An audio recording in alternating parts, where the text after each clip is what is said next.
بسم اللہ الرحمن الرحیم۔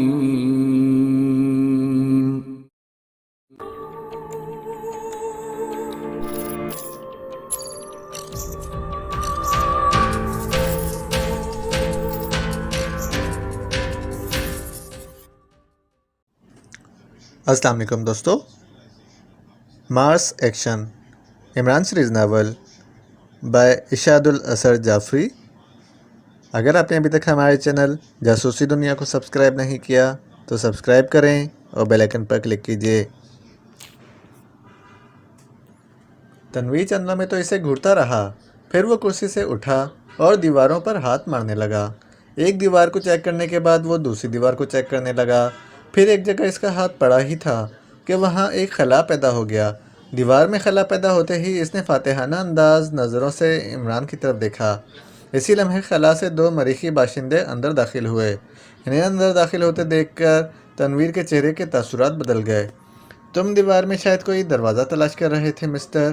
تمہاری اطلاع کے لیے عرض ہے کہ اس کمرے کا کوئی ظاہری یا خفیہ دروازہ نہیں ہے، جہاں ہماری انگلی کے اشارے سے خلا بنتا اور ختم ہوتا ہے، ایک مریخی باشندے نے تنویر سے کہا، جو یہ سمجھ رہا تھا کہ اس کے ہاتھ لگانے سے خلا پیدا ہوا ہے۔ تم لوگوں نے ہمیں کیوں اغوا کیا ہے؟ تمہیں ہم نے نہیں بلکہ اسٹار سٹی والوں نے اغوا کیا ہے۔ ہم نے تو تمہیں ان سے چھینا ہے، مریخی باشندے نے مسکراتے ہوئے کہا۔ تم کون ہو اور تم ہمیں اسٹار سٹی والوں سے کیوں چھین لائے ہو؟ اس مرتبہ جولیا نے اس سے پوچھا۔ تمہارے باقی تمام سوالوں کے جواب ہمارا چیف دے گا، تم ہمارے ساتھ چلو، مریخی باشندے نے ان سے کہا تو عمران اپنی کرسی سے اٹھ کھڑا ہوا۔ اسے اٹھتے دیکھ کر جولیا بھی اٹھ کھڑی ہو گئی، جبکہ تنویر تو پہلے سے ہی کھڑا تھا۔ وہ تینوں اس خلا سے باہر نکل آئے۔ اب وہ ایک گیلری میں تھے۔ ان کے پیچھے دونوں مریخی باشندے بھی اس کمرے سے باہر آ گئے۔ باہر آ کر ان سے گفتگو کرنے والے مریخی نے انگلی کا اشارہ کیا تو خلا بند ہو گیا۔ پھر وہ مریخی باشندوں کی رہنمائی میں آگے بڑھنے لگے۔ اسی گیلری میں 150-200 قدم چلنے کے بعد مریخی باشندے ایک جگہ رک گئے۔ گفتگو کرنے والے باشندے نے انگلی کا اشارہ کیا تو گیلری کی سپاٹ دیوار پر ایک دروازہ نمودار ہو گیا۔ اندر تشریف لے جائیں جناب، اس مریخی باشندے نے ان سے کہا تو عمران سب سے پہلے اندر داخل ہو گیا۔ اس کے پیچھے تنویر اور جولیا بھی اس دروازے میں داخل ہو کر اندر کمرے میں آ گئے۔ یہ ایک بڑا سا کمرہ تھا جس میں چند میزیں لگی ہوئی تھیں۔ میزوں پر مختلف مشینری رکھی نظر آ رہی تھی۔ چند کرسیاں بھی کمرے میں بچھی ہوئی تھیں اور چند مریخی باشندے ان مشینوں کو آپریٹ کر رہے تھے، جبکہ ایک باشندہ عمران اور اس کے ساتھیوں کی طرف متوجہ تھا۔ میں زمینی انسانوں کو سیارہ مریخ کے بلو سٹی میں خوش آمدید کہتا ہوں، ان کی طرف دیکھنے والے مریخی باشندے نے کہا، اور پھر اس نے خالی کرسیوں کی طرف اشارہ کر کے انہیں بیٹھنے کے لیے کہا تو وہ تینوں کرسیوں پر بیٹھ گئے۔ تم کون ہو اور ہمیں یہاں کیوں لایا گیا ہے؟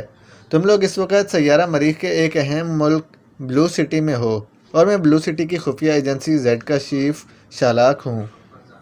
تمہیں یہاں لانے کا مقصد معزز کنگ پاک ہی بتائیں گے، جو کچھ دیر بعد میں یہاں آنے والے ہیں، اس مریخی باشندے نے جواب دیتے ہوئے کہا جس نے اپنا نام شالاک بتایا تھا۔ اوہ، یہاں بھی خفیہ ایجنسیاں ہوتی ہیں؟ تنویر نے حیرت بھرے لہجے میں کہا۔ ہمارا سیارہ مریخ زمین سے ملتا جلتا ہے، اس لیے ہماری اکثر باتیں، عادتیں اور نظام تم لوگوں سے ملتے جلتے ہیں، البتہ ہم لوگ سائنسی ترقی میں تم سے بہت آگے ہیں، شالاک نے تنویر کی طرف دیکھتے ہوئے کہا۔ پھر اس سے پہلے کہ ان کے درمیان مزید کوئی بات ہوتی، اچانک دیوار میں دروازہ نمودار ہوا اور ایک مریخی باشندہ سنہرے رنگ کا لباس پہنے اندر داخل ہوا۔ شالاک اسے دیکھ کر فوراً ہی کھڑا ہو گیا اور رکوع کے بل جھکتا چلا گیا۔ وہ مریخی باشندہ پر وقار انداز میں چلتا ہوا ان کے قریب پہنچ کر ایک کرسی پر بیٹھ گیا۔ شالاک کو اس انداز میں جھکتے دیکھ کر وہ سمجھ گئے تھے کہ آنے والا بلو سٹی کا کنگ پاک ہے۔ وہ کرسی پر بیٹھ چکا تو شالاک سیدھا ہوا۔ کنگ پاک کے اشارے پر وہ دوبارہ کرسی پر بیٹھ گیا۔ تم لوگ معزز کنگ کے پاک کے احترام میں جھکے نہیں، تمہیں اس کی سخت سزا ملے گی، شالاک نے ناراض لہجے میں کہا۔ معزز کنگ پاک کا احترام ہمارے دلوں میں ہے، اور جہاں تک جھکنے کا سوال ہے تو ہم صرف ایک اللہ کے سامنے جھکتے ہیں، اس کے سوا کسی اور کے آگے جھکنا ہمارے لیے ممکن نہیں ہے، عمران نے کہا۔ ٹھیک ہے شالاک، یہ اپنی اپنی دنیا کے طور طریقے ہیں، ہمیں اس پر ناراض نہیں ہونا چاہیے، کنگ پاک نے کہا تو بلو سٹی کے خفیہ ایجنسی زیڈ کے چیف شالاک کا بگڑا ہوا چہرہ نارمل ہوتا چلا گیا۔ آپ لوگوں کو یہاں کوئی تکلیف تو نہیں ہوئی؟ شلاق کا نارمل چہرہ دیکھنے کے بعد کنگ پارک نے ان کی طرف متوجہ ہو کر پوچھا، نہیں موزس کنگ، ہمیں ابھی تک تو کوئی تکلیف نہیں ہوئی، لیکن ہم اپنے یہاں لائے جانے کی وجہ ابھی تک نہیں جان سکے۔ عمران نے مودبانہ لہجے میں کنگ پارک سے مخاطب ہو کر کہا، آپ میں سے سائنسدان کون ہے؟ کنگ پارک نے پوچھا تو عمران چونک پڑا۔ سائنسدان؟ ہم میں سے تو کوئی سائنسدان نہیں ہے۔ یہ کیسے ممکن ہے کہ آپ میں سے کوئی سائنسدان نہیں ہے؟ کنگ پارک نے بے یقینی سے کہا، ہم تو زمین کے ایک ملک پاک ایشیا کی سیکرٹ سروس کے رکن ہیں، سائنسدان تو نہیں ہیں۔ ناممکن، ایسا ہو ہی نہیں سکتا، کنگ پارک نے بدستور بے یقینی کے لہجے میں کہا، اور پھر اس نے ہوا میں انگلی گھمائی تو فضا میں ایک چہرے کا خاکہ بنا اور مٹ گیا۔ چند لمحوں بعد کمرے کا دروازہ دوبارہ نمودار ہوا اور ایک مریخی باشندہ اندر داخل ہوا۔ جس مریخی باشندے کا خاکہ بنا تھا یہ وہی تھا۔ اندر آ کر وہ کنگ پارک کے سامنے جھک گیا۔ نوٹانگ، تم نے تو رپورٹ دی تھی کہ کنگ مراٹ نے زمین سے کسی سائنسدان کو اغوا کرایا ہے، لیکن یہ تینوں تو زمین کے کسی سیکرٹ ایجنٹ ہیں، ان میں سے سائنسدان تو کوئی بھی نہیں ہے۔ موزس کنگ پارک، ایسا کیسے ہو سکتا ہے؟ ان میں سے ایک لازماً سائنسدان ہوگا۔ کنگ مراٹ سے غلطی کیسے ہو سکتی ہے؟ نوٹانگ نے بھی حیرت بھرے لہجے میں کہا اور غور سے عمران، تنویر اور جولیا کو دیکھنے لگا۔ گفتگو کے دوران میں نے ان کے دماغ بھی چیک کیے ہیں، یہ واقعی سیکرٹ ایجنٹ ہیں، کنگ پارک نے کہا۔ موزس کنگ، اگر آپ یہ تمام معاملہ مجھے تفصیل سے بتائیں تو ہو سکتا ہے کہ میں آپ کی الجھن دور کر سکوں۔ ٹھیک ہے، میں آپ کو بتاتا ہوں، کنگ پارک نے کہا اور پھر سوچنے لگا۔ چند لمحوں بعد وہ عمران سے مخاطب ہوا، اسٹار سٹی میں ایک بیماری پھیل رہی ہے۔ اسٹار سٹی کے لوگوں کے جسم خود بخود پگھلنے لگ جاتے ہیں اور مریخی انسان 3-4 دنوں میں مکمل طور پر پگھل جاتا ہے۔ پگھلنا موت ہے۔ اتنی ترقی کے باوجود اسٹار سٹی والے اس بیماری کی وجہ اور اس کا علاج دریافت نہیں کر سکے۔ جب اسٹار سٹی کے سائنسدان قطعی طور پر ناکام ہو گئے تو انہوں نے سیارے کے دوسرے ملکوں سے مدد مانگی، لیکن دوسرے بھی ان کی مدد نہ کر سکے، تو انہوں نے دوسرے سیاروں کا رخ کیا۔ زمین مریخ کا قریبی سیارہ ہے۔ اسٹار سٹی والوں نے اپنے چند نمائندے زمین پر بھیجے۔ اسٹار سٹی والے سائنسی ترقی میں مریخ کے دوسرے ملکوں سے کچھ آگے ہیں۔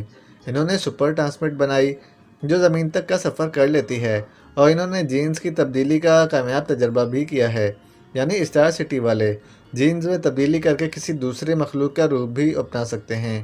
اسی جینز کی تبدیلی کے ساتھ ان کے کچھ افراد سپر ٹرانسمٹ پر زمین پر زمینی انسانوں کے روپ میں گئے، اور وہاں سے انہیں اطلاع ملی کہ ایک زمینی سائنسدان اس سلسلے میں ان کی مدد کر سکتا ہے۔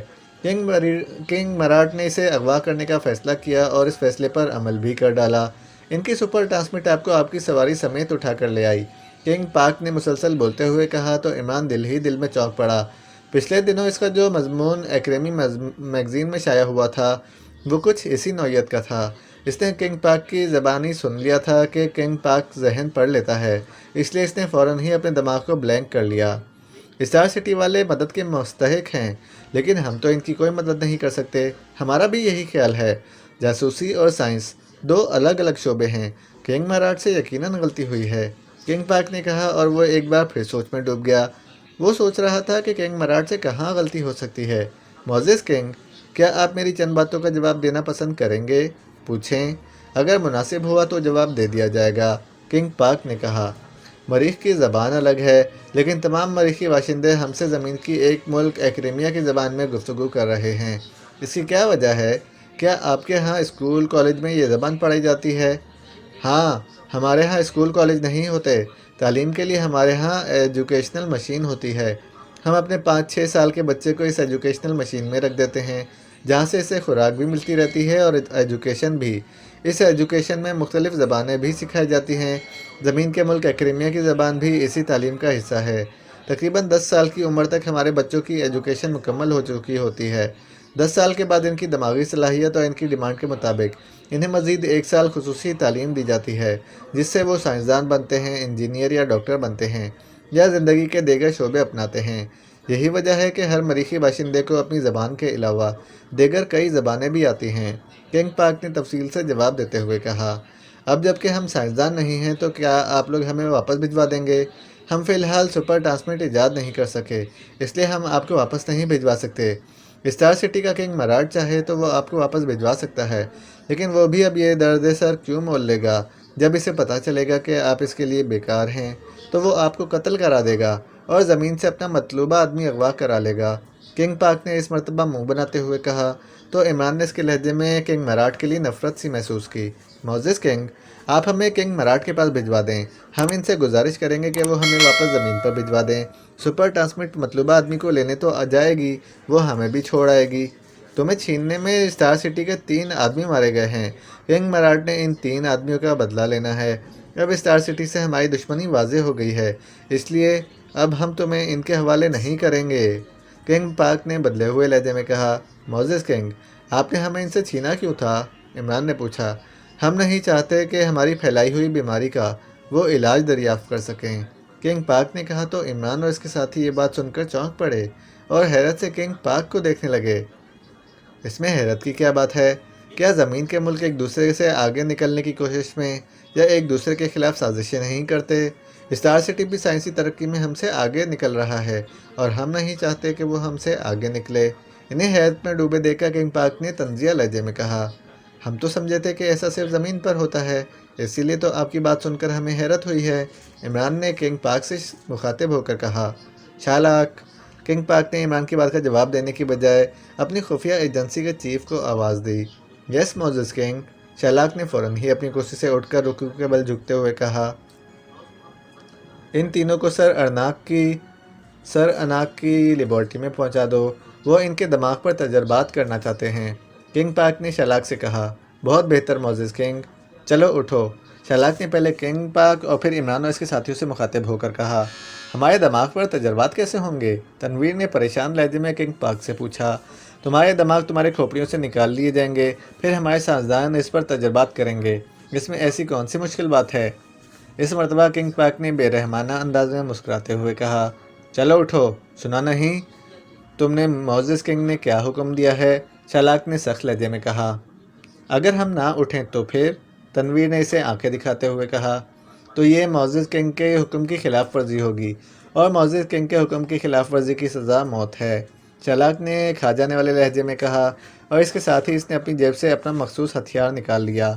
اس چھوٹے سے ہتھیار کی حشر سامانیہ وہ تینوں دیکھ چکے تھے، اس لیے انہوں نے مزید بحث یا ضد کرنا مناسب نہ سمجھا۔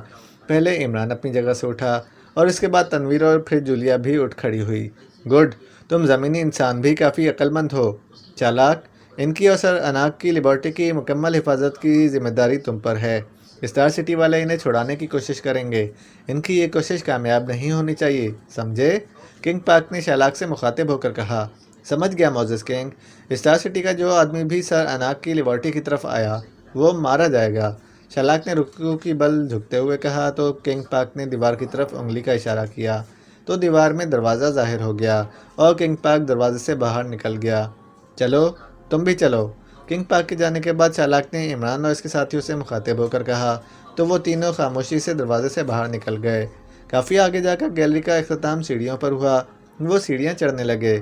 بہت سی سیڑھیاں چڑھنے کے بعد ایک سپاٹ دیوار آ گئی۔ یہاں بھی چالاک نے انگلی کا اشارہ کیا تو دروازہ نمودار ہو گیا۔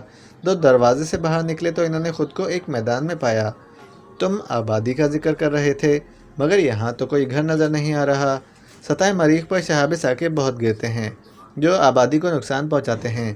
اس نقصان سے بچنے کے لیے ہم لوگ پہاڑوں کے اندر یا زمین کے نیچے رہتے ہیں۔ ہم نے سطح مریخ کے نیچے شہر آباد کیے ہوئے ہیں، چالاک نے کہا اور اس کے بعد اس نے فضا میں انگلی کا اشارہ کیا تو فوراً ہی ایک باکس نمودار ہو گیا۔ اس قسم کے باکس کو وہ پہلے بھی دیکھ چکے تھے۔ مریخی مخلوق اس باکس میں بیٹھ کر سفر کرتی تھی۔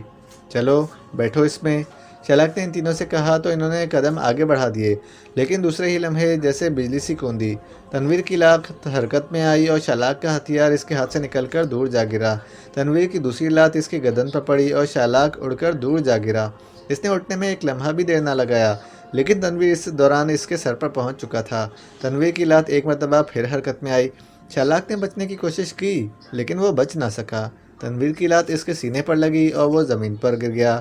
بس تنویر، اب تم ایک طرف ہٹ جاؤ، اس نے ہمیں بہت دھمکایا ہے، جولیا نے تنویر سے مخاطب ہو کر کہا تو تنویر نے آواز کی سمت دیکھا تو جولیا چالاک کا ہتھیار اٹھائے کھڑی تھی۔ تم اس ہتھیار کو استعمال نہیں کر سکتی، میں نے اس کا بٹن محسوس کر لیا ہے اور اب میں اسے دبا رہی ہوں، جولیا نے کہا اور پھر اس نے بٹن دبا دیا۔ ایک سرخ رنگ کی شعاع نکل کر چالاک کی طرف بڑھی۔ چالاک نے اچھل کر خود کو بچایا لیکن جولیا اس دوران بٹن دبا چکی تھی اور شلاق کی حرکت کے ساتھ ہی اس کے ہاتھ نے بھی حرکت کی۔ اس مرتبہ شلاق شعاع سے نہ بچ سکا۔ شعاع اس کی گردن سے ٹکرائی اور اس کی ایک چیخ نکلی اور اس کے ساتھ ہی اسے آگ لگ گئی۔ اسی لمحے ایک باکس تیزی سے ان کے قریب آ کر رکا اور اس کا دروازہ کھلا۔ ہم اسٹار سٹی سے آئے ہیں، تمہارے دوست ہیں، جلدی سے آ جاؤ۔ ایک مریخی باشندے نے باکس کے دروازے میں سے سر باہر نکال کر ان سے کہا، تو عمران اور اس کے ساتھی ایک دوسرے کی طرف دیکھنے لگے اور پھر وہ باکس میں سوار ہو گئے۔ ان کے سوار ہوتے ہی باکس ایک طرف کو اڑنے لگا۔